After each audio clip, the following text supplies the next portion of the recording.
gente, bom dia. Bom dia. Bom dia.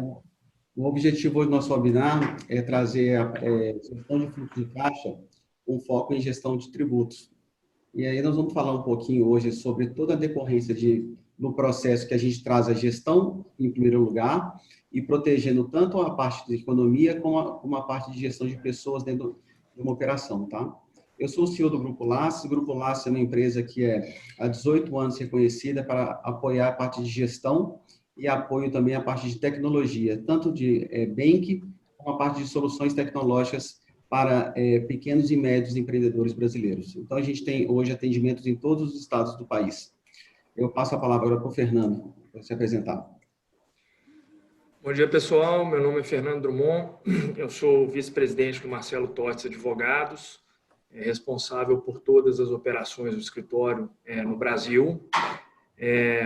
Estamos hoje aqui para falar um pouco da nossa experiência aí desse cenário de crise, através da Camila Moraes, que é a nossa sócia gestora do tributário, e ela contar um pouco aí da experiência dela nessas últimas semanas, diante desse cenário de incerteza, e morosidade do governo em criar soluções efetivas, para que o empresariado possa vencer a crise aí através de medidas efetivas do ponto de vista tributário.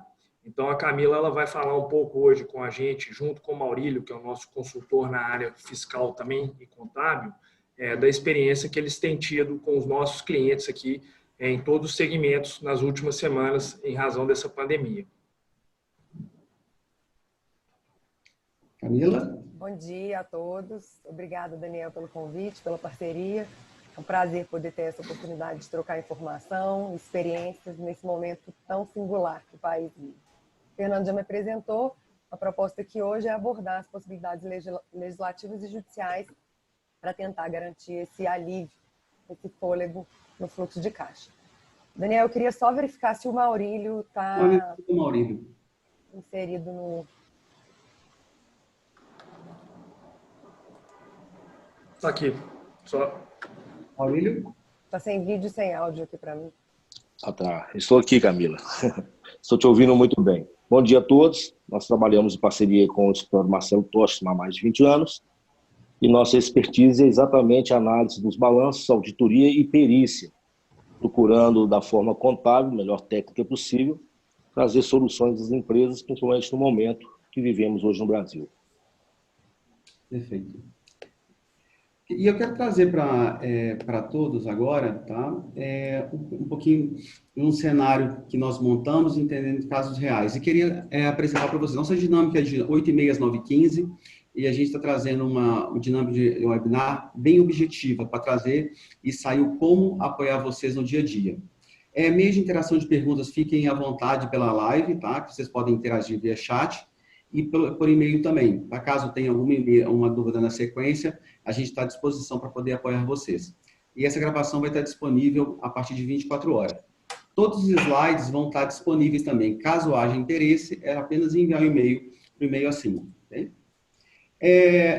Quando a gente traz essa operação e esse cenário, a gente está trazendo aqui um apoio para o empreendedor brasileiro, que é o momento de represar o efeito da falta de receita no caixa. Então, como que a gente pode fazer isso com todas as medidas que podem ser feitas, tanto medidas provisórias, e como atos normativos que podem, os atos normativos que podem trazer para esse apoio, para essa operação. Aqui eu trago para vocês um cenário, tá, de um caso real, de um cliente do Grupo Laces, onde teve um efeito muito forte da crise. E aí, na hora que a gente traz para a operação, a gente quer reforçar sempre a importância da gestão. E essa importância da gestão, a gente consegue, nós vamos conseguir, junto com o cliente, trazer soluções que traga uma saúde e que consiga manter um negócio perene. E com isso, a gente consegue trazer métodos e processos que sejam cabíveis dentro da operação do dia a dia. Então, se avaliarem esse fluxo de caixa, foi todo um projeto de fluxo de caixa orçado para 2020, onde predominava, podem acompanhar, que haveria uma geração operacional negativa de caixa em abril, só que ele acabava o caixa muito bem ao fim do ano, e ele teria uma excelente operação nesse ano. Com o efeito pós-crise, a partir que iniciou o processo de crise, em março, foi criado um comitê de crise para esse cliente específico. Então, quando foi criado um comitê de crise para esse cliente, já foi projetado esse cenário. E qual foi o novo cenário? Onde, a partir de meados de março, não teria faturamento, a partir de abril, teria faturamento aproximadamente 10% do esperado, e maio, ele voltaria, ele montou um cenário que o mercado voltaria em maio. Só que ele acredita que em maio vai ser um cenário muito mais conservador, a retomada, né? Esse caso aqui é um caso de varejo, que a gente está trazendo exemplo, e ele voltaria com 50% do faturamento que estava projetado. Então, se vocês avaliarem, nós vamos ter aqui um problema no caixa, um colapso no caixa. E existem, e aqui a gente está para trazer, N caminhos que podemos resolver com forma de gestão, com formas de processos, com formas que vamos conseguir junto, tanto proteger a economia, como proteger pessoas, preservar o time da empresa, ok? Então, na hora que a gente entra e vamos avaliar encargos financeiros, encargos sobre folhas de pagamento, entender contribuição social e imposto de renda, PIS e COFINS, na prática, o que isso quer dizer, né? E aí, eu trago aqui um plano de ação que foi feito para esse cenário, onde falava-se em renegociação de pagamentos com fornecedores, onde esse caso aqui foi real e foi negociado que 60% desse pagamento seria pago em janeiro do ano seguinte, de 2021. Com isso, ele consegue seguir a rotina de pagamento conforme o acordo com o seu fornecedor. Cancelamento de verba de marketing para o mês de abril, que não fazia sentido. Aí entra a antecipação de férias, né, que foi falado ontem com o nosso advogado César e o senhor Lúcio, onde quais são as medidas da área trabalhistas. Então, na hora que a gente entra para até ajustar previsões de receitas e entender quais são os cenários de receita para 2020, temos que estar bem ciente que a receita não vai vir na mesma velocidade que estava vindo antes da crise. É um novo movimento e um novo momento. Então, você tem que estar preparado muito mais para esse novo momento, para entender como que você vai atribuir. Redução de prolabore, suspender serviços de prestadores de comunicação, suspender serviços concessionários, como água, luz, telefone, que não justifica no momento que toda a operação está parada, né? Negociar carências, né? Aqui foi negociado carência de 4 meses de empréstimo com uma operação com um banco privado e foi feita essa carência de 4 meses.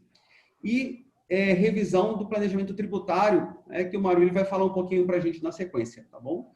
E eu queria passar um pouquinho, na hora que nós vamos entrar, entender um pouco o que a Camila vai trazer para a gente chegar a esse cenário que foi exposto. Então, como que conseguimos viabilizar esse cenário? Perfeito, Daniel. Bom, todos nós sabemos, sobretudo no Brasil, que o desembolso de tributos pode comprometer a sobrevivência das empresas. Por isso, desde o início da pandemia, principalmente após o fechamento do comércio, o governo federal vem trazendo anúncios sobre medidas que visam proteger o autônomo e as empresas. De fato, foram editados inúmeros atos normativos nesse sentido, e iremos tratar de cada um deles, mas é importante frisar que não houve muito benefício ou redução fiscal, com exceção de algumas bastante setoriais para o combate à Covid, que é o caso do IPI, do Imposto de Importação, mas houve principalmente um diferimento no recolhimento desses tributos. Embora não seja uma exoneração, uma isenção, essa prorrogação no pagamento dos tributos pode garantir esse fôlego ao caixa. E aí é muito importante que se faça essa análise temporal do fluxo desde março até o fim do ano, que haja um planejamento concreto para que lá na frente o empresário não vá se apertar. Até porque, como foi muito bem dito ontem na live pelo Leonardo Sobral, no final da crise, quem estiver financeiramente mais sadio, certamente vai ter uma oportunidade de crescimento exponencial. Então, esse é o nosso propósito aqui, tentar trazer aos clientes alternativas, claro que seguras e dentro da legalidade, de planejamento financeiro, mesmo diante desse cenário tão singular que a gente vive. Eu tentei aqui resumir as alterações, todas as alterações legislativas em uma tabela, e aí a ideia é disponibilizar a vocês no final da live, né? Quem pedir por e-mail, a gente manda para todo mundo, porque são basicamente 3 grupos de alterações propostos pelo governo. Então, é o diferimento dos impostos, a redução de algumas alíquotas, aí, como eu disse, é bastante setorial, e a prorrogação no cumprimento das obrigações acessórias.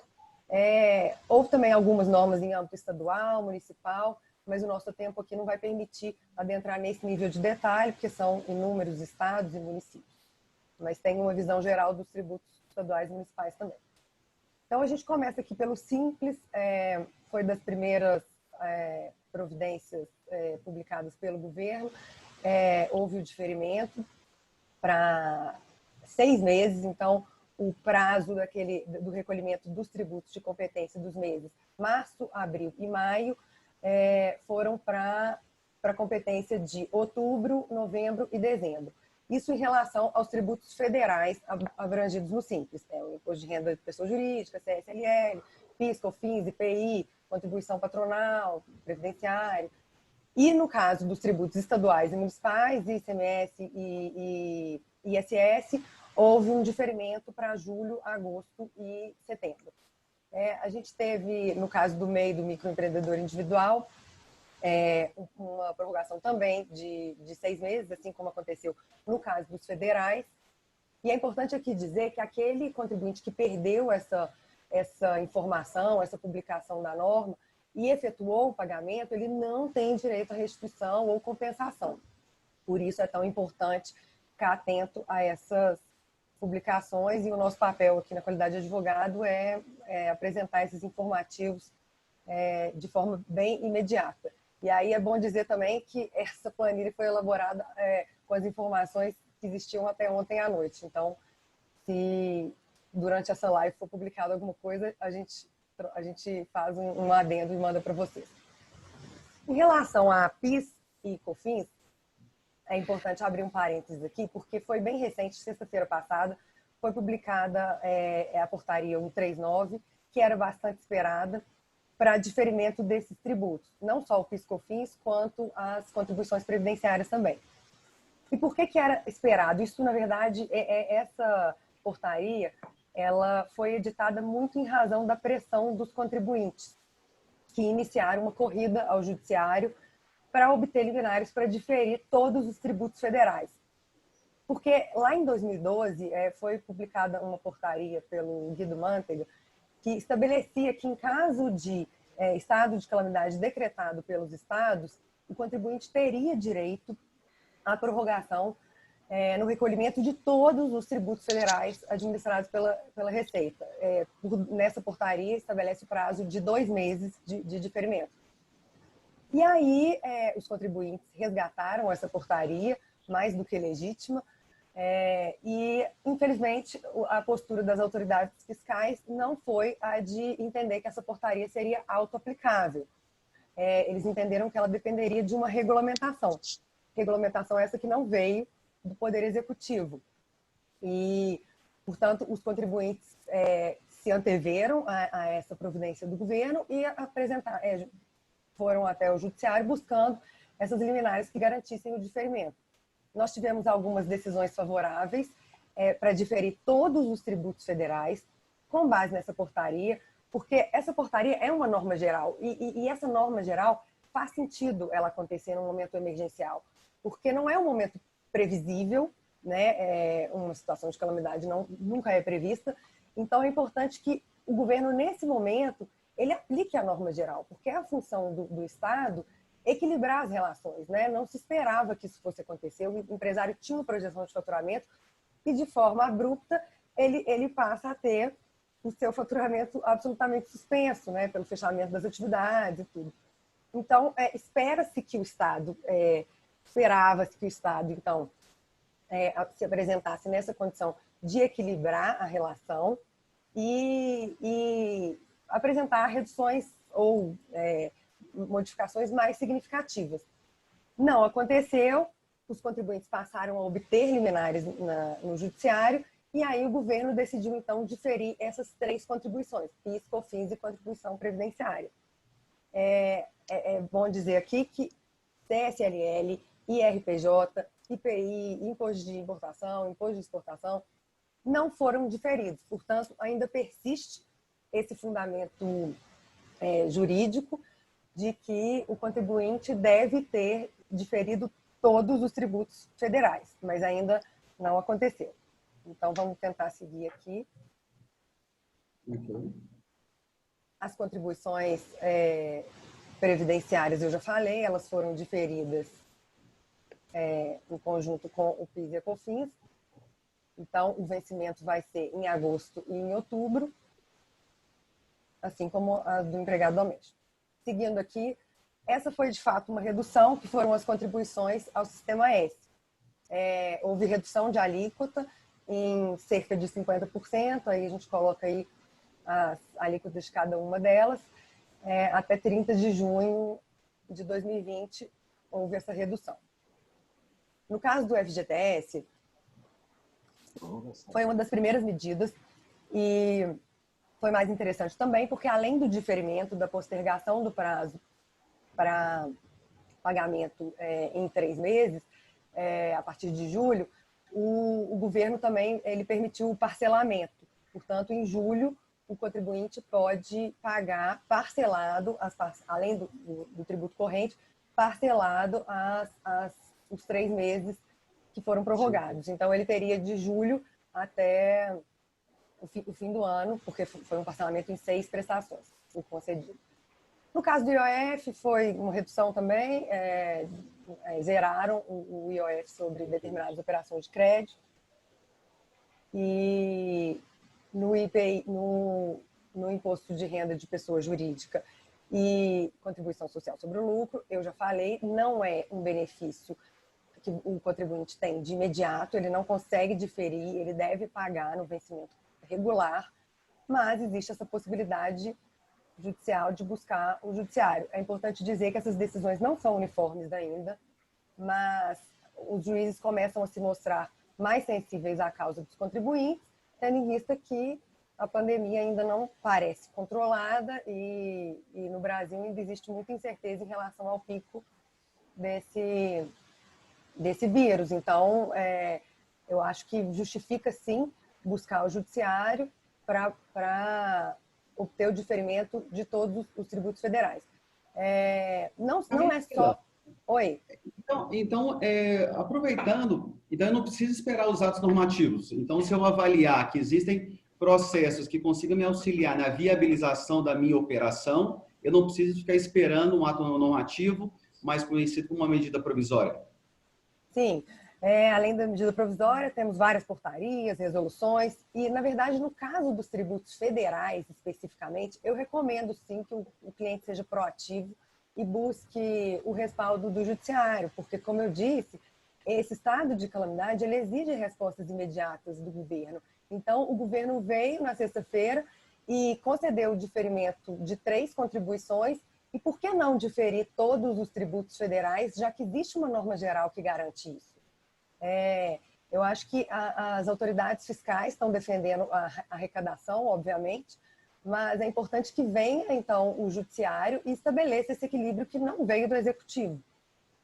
Obviamente, a pandemia não é algo regional, é algo mundial e, portanto, os princípios constitucionais de proteção ao contribuinte, da função social da empresa, livre iniciativa, preservação de emprego, tudo isso tem que ser considerado pelo judiciário. É o momento do juiz agora assumir esse papel que, infelizmente, o executivo não teve ainda a eficiência esperada pelo empresariado para cumprir. Então, conservadoramente, eu aconselharia a adoção de medidas judiciais para o diferimento de todos os tributos federais. Já aproveitando a sua pergunta, em relação aos tributos estaduais e municipais, embora não haja uma portaria parecida com essa portaria 12 do Guido Mantega, existem algumas resoluções que podem ser interpretadas nesse sentido, mas mais do que isso são esses princípios que eu disse. Eu acho que os princípios constitucionais eles têm que ser considerados. Houve uma decisão interessante no Distrito Federal, foi das primeiras decisões que diferiu o tributo, em que o juiz ele faz uma análise muito profunda da situação que o país vive, até faz um paralelo com a Segunda Guerra, e ele traz esses princípios, até usa o princípio do fato de príncipe, quando uma decisão vem do Império, né, que é mais ou menos o que aconteceu, os comerciantes e empresários foram obrigados a travar o seu negócio, e aí, portanto, esse juiz foi além e ordenou que a empresa emendasse a inicial para incluir os estados e municípios. porque ele diferiu também esses tributos. Foi uma decisão interessante, foi uma decisão isolada também, mas existe essa tese. Eu não diria que ela é mais fraca, mas eu diria que ela pode ter menos acolhimento pelo judiciário, pelo fato de não ter a norma infralegal, como tem no caso dos tributos federais. Mas eu acho que ninguém tem nada a perder nesse caso. É uma tentativa que pode ser frutífera, né? Camila, se você me permite, eu gostaria só que você ponderasse um pouco mais e pontuasse a importância, enfim, das pessoas se socorrerem ao judiciário ou tentarem obter liminares no judiciário nesse momento, né, e quais são as consequências do não pagamento do imposto sem uma ordem judicial permitindo que você faça dessa maneira. Isso é bem importante a gente estabelecer, porque o contribuinte, assim, existe muito essa tendência, eu tenho percebido muito essa tendência de vários clientes tentarem suspender o pagamento de todos os tributos, né? Porque realmente a gente vive no Brasil, a gente sabe que a carga é muito alta e existe uma preocupação em pagar fornecedores e tal e estancar o pagamento dos tributos.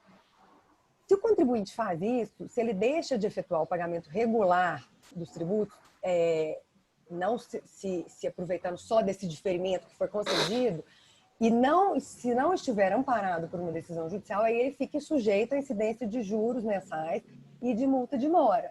Então, além dos reflexos penais que podem advir disso, no caso de apropriação indébita, né, aqueles tributos retidos e não recolhidos, eventual crime de sonegação, que é o caso do ICMS declarado não pago.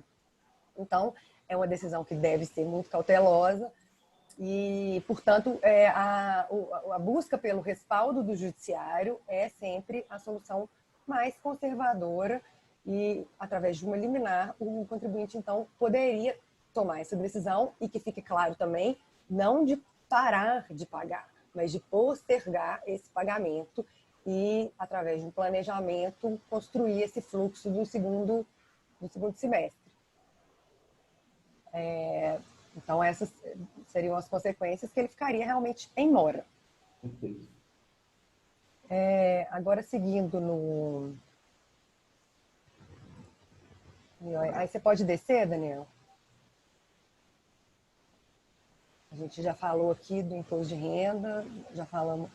o IPI, então, na verdade, todos os tributos federais entram nessa regra do diferimento por via judicial, com exceção de PIS, COFINS e contribuição previdenciária. Foi diferido agora na sexta-feira, no dia 6. Então, isso já tem aplicabilidade imediata.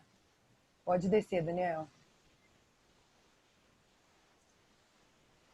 Em relação aos parcelamentos, também surge muita dúvida.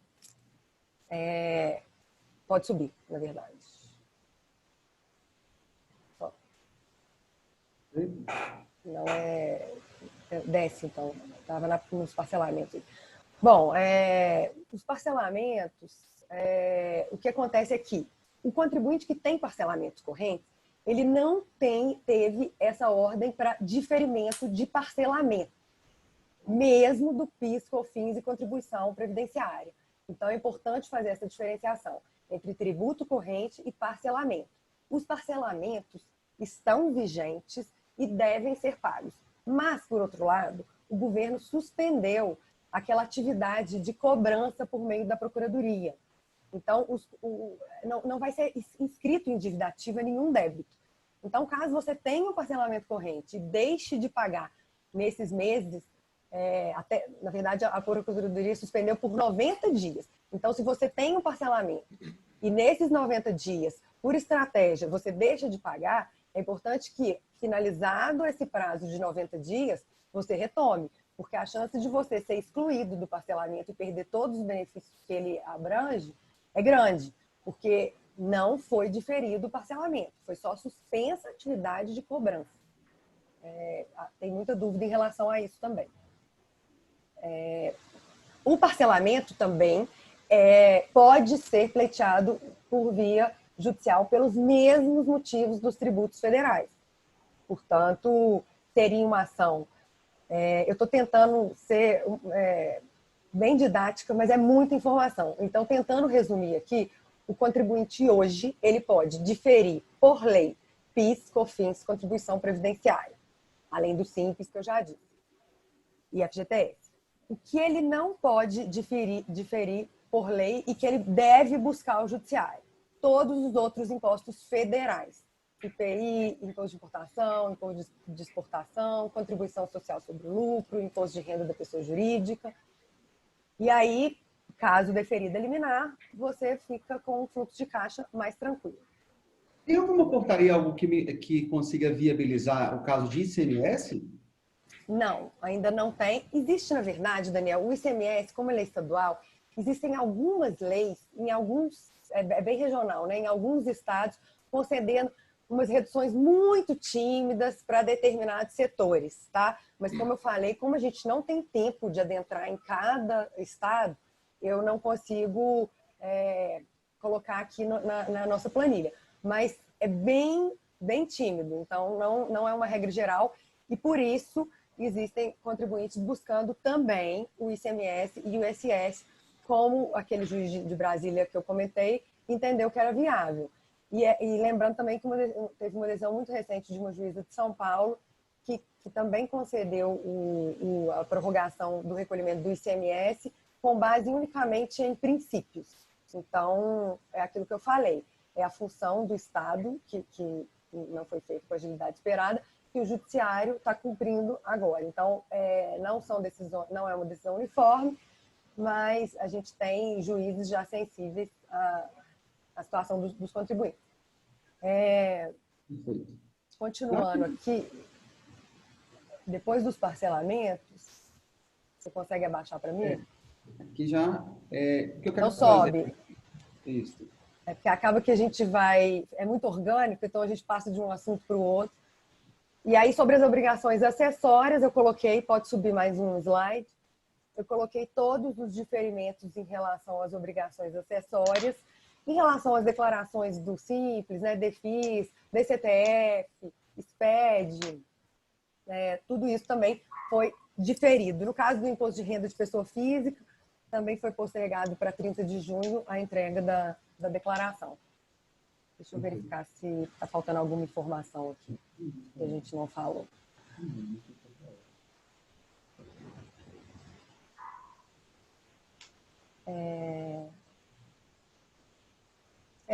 Eu acho que é isso. Eu espero que tenha ficado um pouco claro. É muita informação, portanto, as medidas estão todas aqui, a disposição legal está descrita aqui na tabela, e principalmente a vigência de cada uma delas, porque tem essa dúvida também, sabe, Daniel? Então, o cliente me liga perguntando, eu estou muito em dúvida, o FGTS eu postego a partir de quando? O Simples eu postego a partir de quando? São muitas normas e cada uma tem sua vigência iniciada em uma determinada data. Então, eu acho que esse trabalho compilado ajuda. Perfeito. Na hora que a gente traz esse papel compilado, a gente quer trazer um ponto de atenção que nós temos como viabilizar, e aí a gente traz todo o apoio jurídico, e aí eu vou querer um apoio agora do Maurílio, porque nós conseguimos o quê? Viabilizar operações que vão ser cobertadas pelo jurídica e vai viabilizar o quê? O fluxo de caixa. Então, nós vamos conseguir construir esse cenário. Na hora que a gente avalia esse plano que eu apresentei para vocês, tem um fato interessante que antes da crise, essa operação tinha uma previsão de faturamento em 2020 de 24 milhões. E ela tinha um EBITDA projetado, né, um lucro antes dos impostos e despesas financeiras de 9%. Pós-crise, no cenário que eu apresentei para vocês, esse cenário ele veio para um faturamento de 17 milhões e, consequentemente, o EBITDA foi muito, ele sofreu muito. Então, ele saiu de 9% para 0,6%. Então, o ano de 2020 estava sendo projetado que ele estava no lucro presumido. Então, ele está no mês de março, ele estava no meio, no fim do primeiro trimestre, no lucro presumido. E na hora que nós vamos entrar em contribuição social, imposto de renda, que são todas as operações que foram ditas agora pela doutora Camila, o que eu queria trazer agora? Moreira, o que a gente tem de possibilidade, na hora que a gente vai falar de regime tributário, para evoluir ainda mais esse cenário de pós-crise? Ok. Bom dia. Primeiro, parabenizar a doutora Camila pela excelente explanação dos meios jurídicos. E só como introdutório, né, eu acho interessante que nós vimos o secretário da Fazenda outro dia falando que foi concedido benefícios. Eu gostaria que fosse bem claro, não é, que, na verdade, o governo não está dando benefícios, está dando um diferimento. Então, na verdade, vai chegar o momento que a conta vai chegar. Por isso que é muito importante os senhores ter uma assessoria contábil que faça uma análise, não é? Antes crise e o que vai acontecer pós-crise, que acabamos de falar agora. Você analisa esse fluxo de caixa, você tem uma projeção de uma rentabilidade de 9%, e depois ela cai para menos de 1%. Então, o que é muito importante e onde nós vamos ancorar alguns princípios que nós devemos aplicar nas empresas, a analisar os balanços das empresas, principalmente no que se trata a demonstração dos resultados do exercício. Bem, apenas para dar base legal, não é? Porque uma coisa é você judicializar alguma coisa que você vai pegar dentro ali da questão do regulamento e discutir. Outra coisa é uma análise contábil daquilo que já existe e é possível. Então, a nossa âncora de análise ela vai estar exatamente na Lei 10.637, uma lei de 2002. E essa lei, no seu artigo 13, ela define bem quem pode optar. Estou tirando fora aqui as empresas que optaram pelo Simples Nacional. Eu estou dizendo empresas que podem optar pelo lucro presumido. O artigo 14 da mesma lei, ela vai elencar algumas empresas que são obrigadas ao lucro real.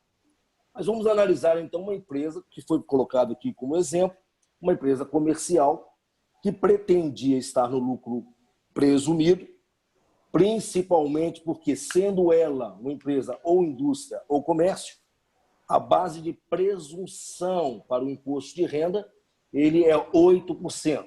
Ora, se ela tem uma previsão de uma lucratividade de 9%, claro, evidente que o lucro presumido, a princípio, seria algo muito interessante para essa empresa.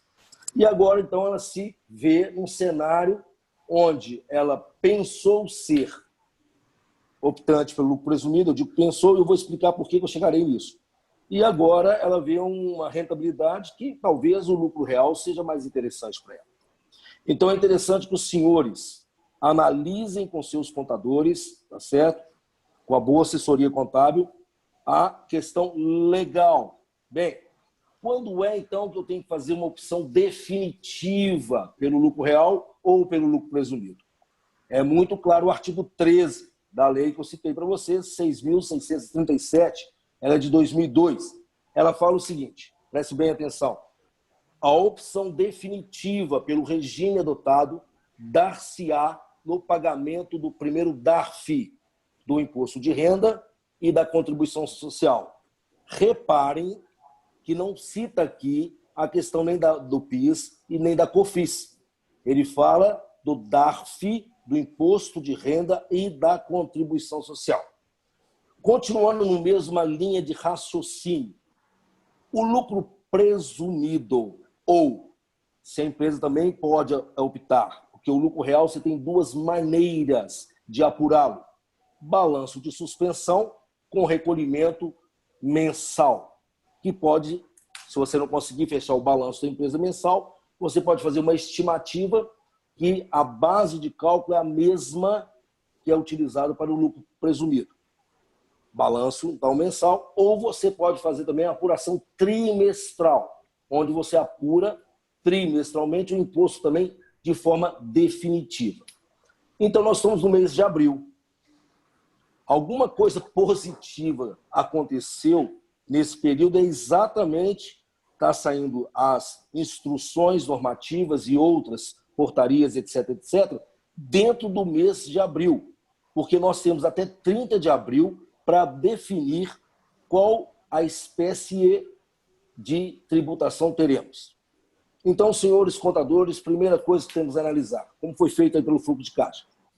Como é que estaria a sua empresa antes e pós-crise? Feito essa análise, nós temos, então, essa condição, ainda temos essa condição de rever a nossa opção. Claro, isso é muito importante. Eu estou citando aqui, como exemplo, exatamente a âncora que foi nos trazida, que é uma empresa comercial. Lembrando aos senhores que se você tiver uma empresa de prestação de serviço ou uma atividade mista, comércio e serviço, tem que ser feita uma análise mais profunda.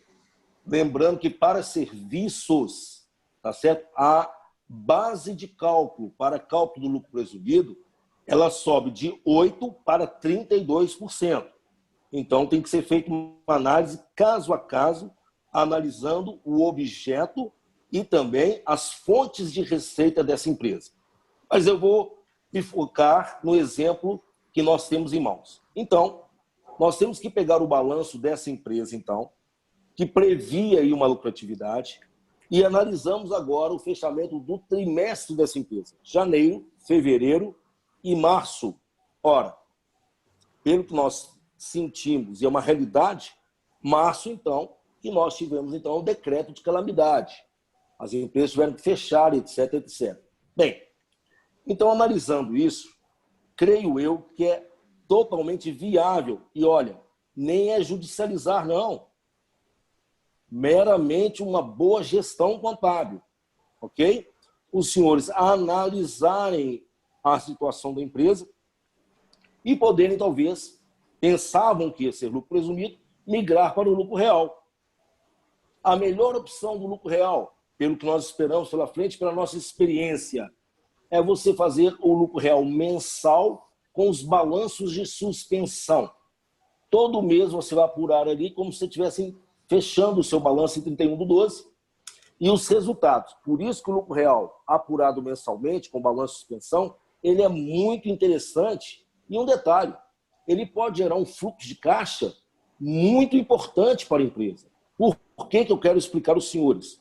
Porque aquele prejuízo que é previsto, que é esperado, que eu tiver durante, digamos, até julho, vamos dizer aí que os reflexos vão até julho, agosto, a economia começa a recuperar alguma coisa. Então, eu vou utilizar exatamente, vou fazer um corte de 6 meses do ano de 2020. Então, se eu tenho ali um prejuízo acumulado até julho de 2020, 100% desse prejuízo eu poderei compensar com os lucros futuros, podendo a empresa de uma forma legal, baseada na Lei 10.637, ela não ter que recolher nem contribuição social e nem o imposto de renda. Então, é, para mim, o cenário mais interessante e importante. Mas, de repente, você, na sua empresa, você já tem uma receita praticamente estática, eu digo estática, aquela que não tem muitas variáveis de mercado, e você também pode optar pelo fechamento do lucro real trimestral. Nesse caso, eu engesso o seu prejuízo. Por quê? A legislação diz o seguinte, que você, nesse caso específico, os prejuízos de exercícios anteriores, e reparem que o trimestral, você vai ter 4 exercícios tributários. Você vai ter o primeiro do primeiro trimestre, segundo trimestre, terceiro e quarto. Então, você poderá utilizar apenas 30% dos prejuízos que você acumulou para compensação de lucros. Mas pode ser uma alternativa para as empresas? Pode ser uma alternativa. Nós temos que analisar o perfil da empresa. Se há uma possibilidade pós-crise da empresa voltar o que era, mesmo que não volte com o faturamento que ele esperava, tá certo? Mas se ela tem perfil de voltar, lucro real com balanço de suspensão, que ela tem 100% do prejuízo. Se ela não tem essa possibilidade, se ela realmente sabe que os negócios dela vão sofrer até dezembro, lucro real com balanços trimestrais. Nós chamamos de balancetes, mas na verdade são balanços. Você realmente encerra o exercício. Tá bom.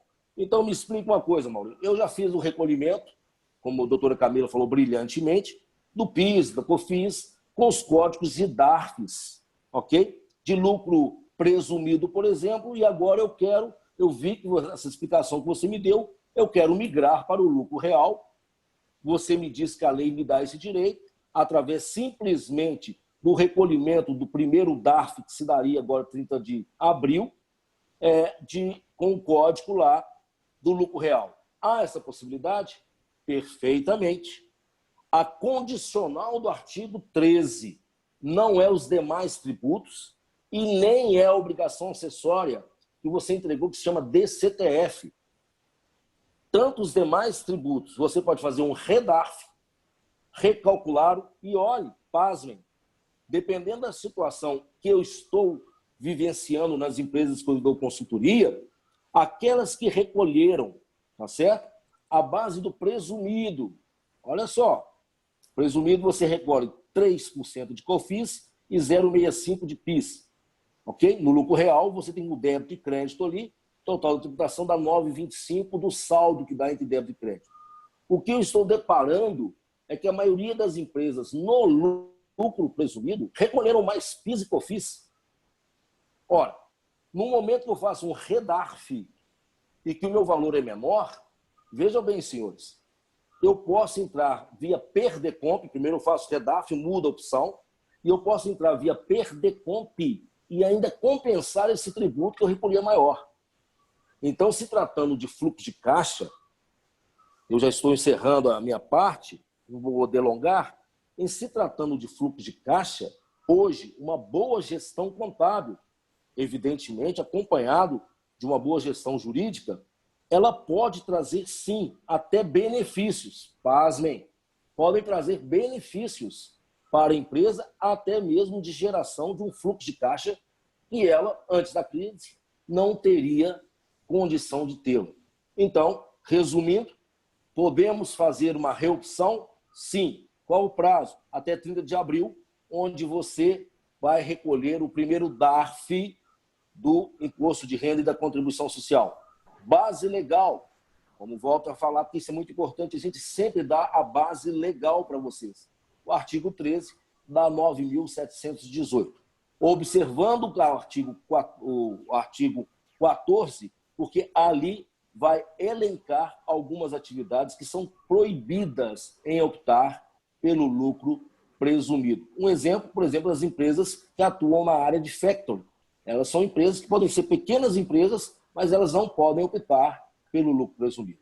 Essa seria a primeira parte. Eu agradeço a vocês a confiança e a participação. Obrigado. Camila, tem uma pergunta que eu poderia passar para você, ok? Uhum. Pode falar.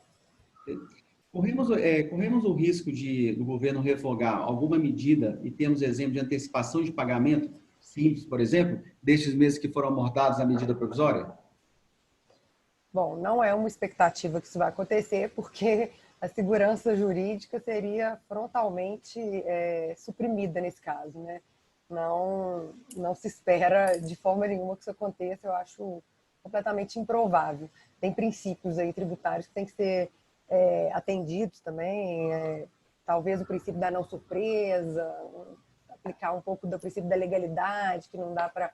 Seria uma espécie de majoração de tributo. Não seria majoração, mas seria o contribuinte tem ali uma convicção de que não tem que pagar naquele mês e o Estado revogando, ele acho que fere mesmo a segurança jurídica e não acredito que vai acontecer. O que há é o contrário, uma expectativa de que, caso se mantenha o estado de calamidade pública, que o governo mantenha os diferimentos. Então, não acho que existe esse risco, não. Perfeito. Então, era o que a gente traz para a operação, trouxemos esse cenário que mostramos para vocês, ok? Então, a gente está mostrando aqui um cenário onde uma empresa ela conseguiu se recompor, um cenário pós-crise, extremamente crítico esse cenário, onde falamos em perda de receita de abril, 90% de receita, maio, 50%, junho, 50%, julho, 70%, e agosto, setembro, outubro e novembro, com uma estimativa de 70% a 80% do ano passado, do ano de 2019.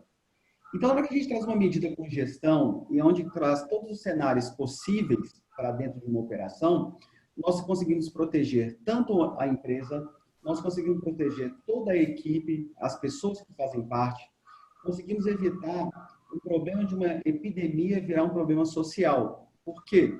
Porque a demissão é o mais fácil. Agora, é o mais correto? Você está pronto para voltar? Em qual momento você vai voltar? Por isso a importância de construir cenários. Qual cenário você acredita? Em que momento volta? Qual é a sua relação que está voltando? Você está pronto para voltar? Se sai algum ato que vai voltar daqui a 15 dias, o seu negócio está pronto para retomar? A sua equipe está preparada para retomar? O seu fluxo de caixa está retomado para preparar? Como é que está a sua relação com seus parceiros, os seus fornecedores? Então, ontem nós falamos sobre toda a parte trabalhista que envolve, né? Então, temos antecipações de férias, foi falado sobre a questão de renegociações de contratos de trabalho. Então, vários pontos foram falados sobre a questão trabalhista.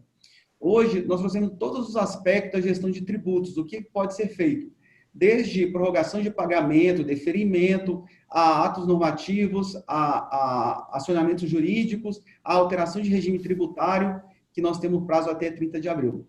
Amanhã nós vamos estar falando sobre contratos. Então, o que no âmbito de contratos a gente pode se antecipar dentro do cenário construído?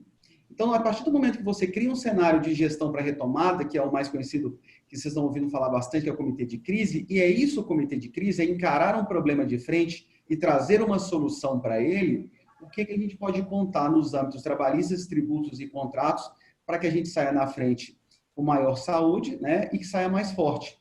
E aí é ter um olhar otimista em sair mais forte na frente. Então, uma fala de um convidado nosso ontem, quem vai estar melhor é quem vai estar mais forte na saída dessa crise, ok? Gente, então a gente está, conforme combinados, tá? A gente está para poder encerrar. Queria agradecer o tempo de todo mundo dedicado, queria agradecer o Maurílio, a Camila, o Fernando, tá? E agradecer a todos vocês. Então, vou deixar com vocês o despedido de vocês e passo a palavra para vocês. Daniel, eu queria aproveitar para informar a todos que estão vendo que acabou de sair uma portaria, que é a número 150. Parece que, além das contribuições previdenciárias que já estavam postergadas, acrescentou-se a contribuição patronal sobre a receita bruta também. Eu não tive condição de ler, acabou de chegar. Não entendo o teor, mas eu acredito que é isso. Perfeito. Para quem quiser ver, é a 150. Perfeito. E é isso, eu agradeço demais essa oportunidade. Acho que é sempre bom trocar experiência com quem tem outras expertises. E eu espero que tenha sido produtivo para quem está assistindo. Fiquem à vontade para mandar perguntas. Eu não sei qual vai ser a ferramenta que a gente vai disponibilizar para essas perguntas. Isso. Mas a gente pretende responder todas. Estamos disponíveis full time. Em tempos de home office, não existe jornada de trabalho. Murilo? Eu agradeço a participação e, da mesma forma que a Camila falou, estamos à disposição, as perguntas podem ser feitas. Nós procuraremos aí ajudar naquilo que nos cabe dentro da nossa expertise. Um abraço a todos. Obrigado, Maurílio. Segundo. Daniel, acho que é isso aí. Amanhã a gente dá sequência na temática, enfim, acho que amanhã também é um dia muito interessante, muito importante para a gente ver, de fato, quais são os reflexos de ordem contratual na vida aí do empresariado durante essa pandemia. Perfeito, alinhadíssimo. Muito obrigado a todos. É um ótimo dia de trabalho. Um abraço. Obrigado, um abraço. Um abraço, tchau.